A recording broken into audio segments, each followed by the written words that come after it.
देखिए मेरे से बड़ा क्रिटिक है इस टीम का नहीं है ना बिल्कुल ऐसा ही है। तो मैंने आज 2 जगह पे पहले मैच से पहले प्रेडिक्ट किया था कि Pakistan should be able to win this title. Why?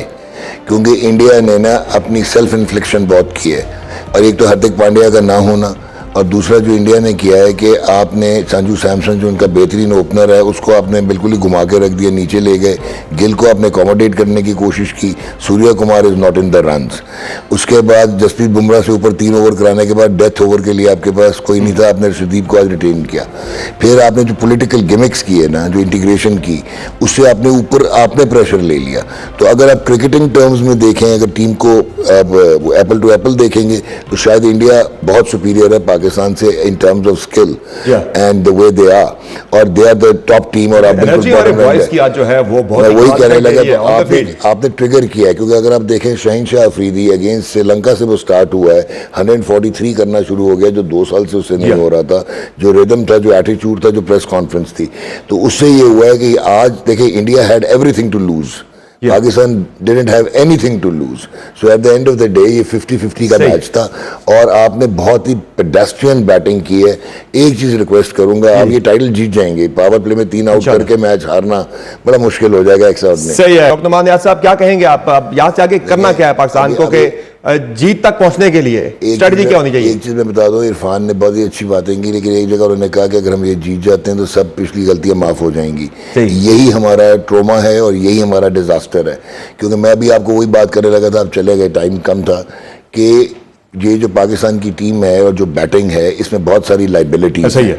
और अगर और even Salman Ali Agha, even if he wins the tournament, has no place in T20 11। ठीक है, let us be very very candid, तो इररिलेवेंट लगता है। सो ये अगर आपने सर्जरीज जो आप कहते थे ना, ये टाइम है, आप टाइटल जीत के विक्ट्री में अगर आप अपनी एक्चुअल असेसमेंट के साथ इंटेलेक्चुअल ऑनेस्ट डिसीजंस लेंगे तो आपकी टीम लॉन्ग टर्म अच्छी होगी। मॉडर्न क्रिकेट ये नहीं खेल पाते, हमने अगले साल जाना है T20 वर्ल्ड कप, ये वर्ल्ड कप में टीम सस्टेन नहीं कर सकती, श्रीलंका में है वो भी। अच्छा, जो दूसरी इंपॉर्टेंट चीज जो अभी आप पूछ रहे हैं वो तो इन्होंने मेरे से बेहतर जानते हैं, खुद क्रिकेटर्स हैं, कि आपको एक तो एक्यूरेट बॉलिंग करनी होगी और आपको वो थोड़ा सा स्लाइटली शॉर्ट ऑफ लेंथ करनी होगी। मुंह पे देंगे, संजू सैमसन वगैरह तो नहीं छोड़ते।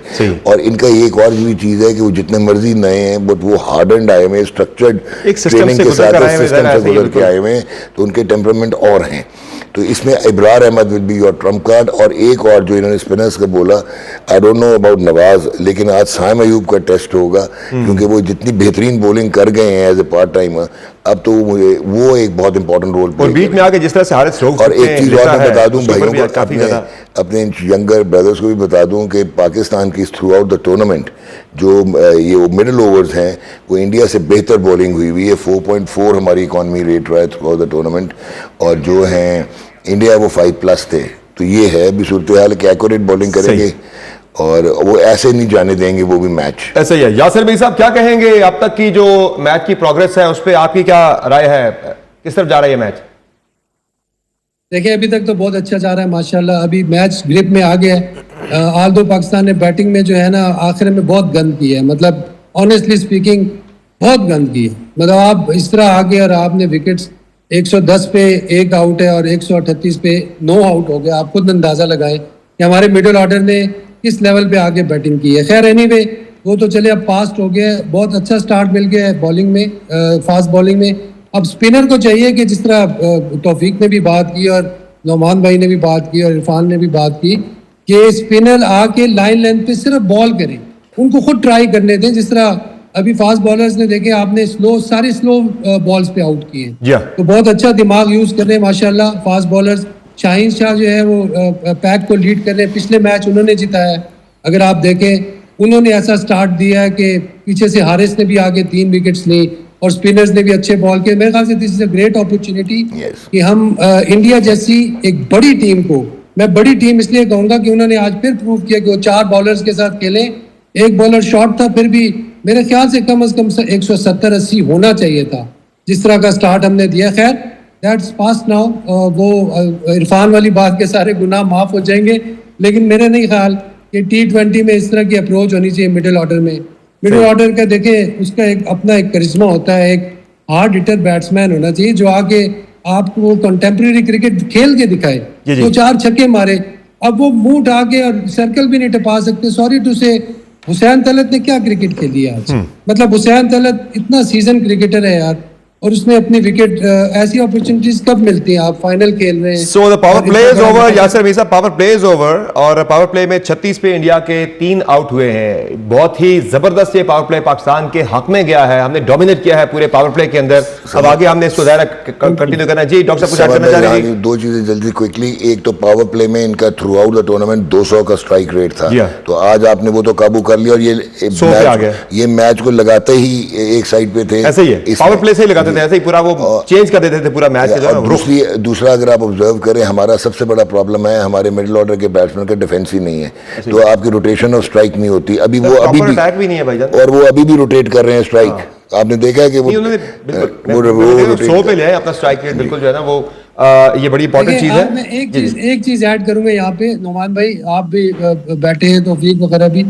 फखर जमान का हम कहते हैं कि यार फखर जमान बहुत अच्छा खेलता है, लेकिन आज उसने जिसने सिचुएशन के मुताबिक बैटिंग की है, मतलब दूसरे एंड से फरहान की शॉट्स लग रही थी तो उसने कोई गलत शॉट नहीं मारी।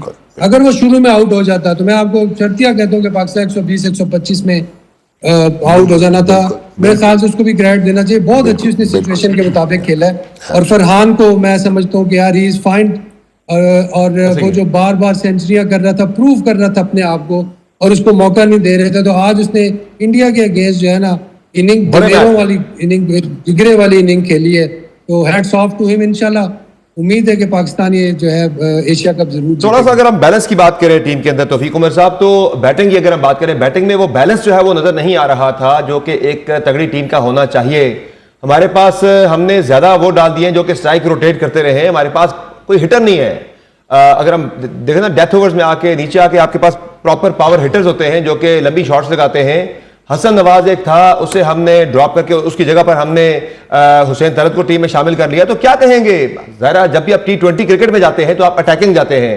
हमारे पास हमेशा कोई ना कोई पावर हिटर रहा है। पहले शायद अफरीदी हुआ करते थे, अब्दुल रज़ाक, और उसके बाद फिर हमारे पास अजहर महमूद भी रहे, और बाद में आके इफ्तिहार अहमद, आसिफ हो गए। कोई ना कोई हमारे पास पावर हिटर रहा है नीचे के ओवर्स में, आपके जो रन रेट को वो अच्छा कर दिया करता था। ले जाते थे वो 120-30 वाले मैच को 140-50 पे, 140-50 वाले मैच को ले जाते थे 180-190 पे। उस समय वो बंदा हमारी टीम में है नहीं है, तो क्या सोच के हम खेले थे आज कि हमने 180-190 करना सिर्फ ओपनर से सर के ऊपर? देखिए समर भाई, जो T20 में स्पेशली जो नंबर 3, 4 और 5 है ना, यहाँ पे आपके पास वो प्लेयर होने चाहिए जो बहुत सीजनड हों, मतलब जिनके पास जो स्ट्राइक रोटेट भी जिनको करना आता हो, और उसके साथ साथ उनके पास बड़ी हिट भी होनी चाहिए, वो क्लियर भी कर सकें। अनफॉर्चुनेटली हमारे पास यहाँ पे जो है वो चीज़ नहीं है, वो चीज़ मिसिंग थी इस पूरे टूर्नामेंट में। अगर आप उठा के देख लें, हाँ जहाँ पे ऑर्डिनरी बॉलिंग आएगी ठीक है, वहाँ पे हम लोग जो है वो डिफरेंट प्लेयर नज़र आते हैं, लेकिन जहाँ पे थोड़ी सी क्वालिटी बॉलिंग आती है, वर्ल्ड क्लास बॉलिंग आती है, वहाँ पे हम एक्सपोज हो जाते हैं। वहाँ पे आपको देखें प्रेशर जो है, आपने आज जिस तरह से फरहान ने और फ़खर ने जिस तरह से आपको स्टार्ट दिया, आप उसको कैपिटलाइज इसीलिए नहीं कर सके कि आपके पास वो जो स्किल्स हैं वो लेवल नहीं है। मतलब आप ना स्ट्राइक रोटेट करते हैं अच्छी, ना आप उसको क्लियर कर सकते हैं। आई थिंक ये चीज़ें जो हैं, ये जिन्होंने टीम बनाई है, जिन्होंने पाकिस्तान की टीम बनाई है, जो सिलेक्शन कमेटी है, उनसे ये क्वेश्चन होना चाहिए कि भाई आप T20 की जब टीम बना रहे हैं तो आप उस स्लॉट पे, जिस स्लॉट पे आप प्लेयर को सिलेक्ट कर रहे हैं, क्या वो उसमें वो एबिलिटी है कि वो उस तरह से वहां पे जाके परफॉर्म कर सकता है। और जो टीम डिमांड करती है, हम पिछले 3 महीने से 4 महीने से ये सुन रहे थे, वो ये सुन रहे थे हम लोग। देखें समर भाई, हम लोग 3-4 महीने से ये सुन रहे थे, बहुत सुनने में आ रहा था जी इंटेंट नजर नहीं आ रहा, हमारी वो जो है स्ट्राइक रेट जो है वो अप टू द मार्क नहीं है। वो आप इस टूर्नामेंट में आप मुझे ये बताएं, आपको ये चीजें मिली हैं देखने को? ना आपको इंटेंट नजर आया है, ना आपको स्ट्राइक रेट जो है आपका उस तरह से वो चीजें हुई हैं। तो भाई अगर आप इस तरह की चीजें आपने चेंजिंग की हैं तो वो नजर भी तो आनी चाहिए ना। हमने तो इंटेंट को कुछ और ही कंफ्यूज करके कुछ और ही बना दिया है कि आपने जिस बॉल पे शॉट नहीं मारनी, आपने उस पे भी शॉट मारनी है, तो ये इंटेंट तो ना हुआ, ये तो कुछ और ही हुआ। फिर ये तो यासिर भी बैठा, तो हमारी समर भाई देखें इसमें हमारी आप शॉर्ट सिलेक्शन जो है, अगर आप शॉर्ट समर भाई आप अपनी हमारी जो शॉर्ट सिलेक्शन अगर आप वो देख लें ना, तो हमने किसी भी, आपको आवाज आ रही है? जी बोले आप।